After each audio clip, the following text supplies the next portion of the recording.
2026-এর বিধানসভা নির্বাচনের ফলাফলের দিনে সন্ধ্যা নাগাদ বোলপুর বিধানসভার অন্তর্গত ইলামবাজার ব্লকের বারুইপুর গ্রাম সংলগ্ন এরিয়ায় বেশ কিছু বিজেপি সমর্থকদের ওপর তৃণমূল কর্মীদের অতর্কিত হামলা চালায় এবং লাঠি হাতে এই হামলার চালানোর কারণে বেশ কিছু বিজেপি কর্মী গুরুতর আহত হয়।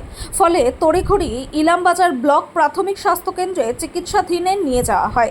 এই ঘটনার জেরে ভারতীয় জনতা পার্টির পক্ষ থেকে ইলামবাজার থানায় লিখিত অভিযোগ দায়ের করা হয়।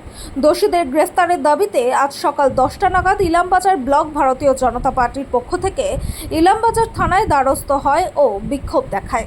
অবিলম্বে দোষীদের গ্রেফতার করতে হবে, তাছাড়া এর থেকে বড় আমরা বৃহত্তর আন্দোলনে নামব বলে এমনটাই জানান ইলামবাজার ব্লক বিজেপির সভাপতি সুখদেব বিশ্বাস এবং আগামী দিনে বিজেপি সরকার গঠন করার পর মানুষের পাশে দাঁড়িয়ে সঠিক কাজ করার এক অঙ্গীকার জানান।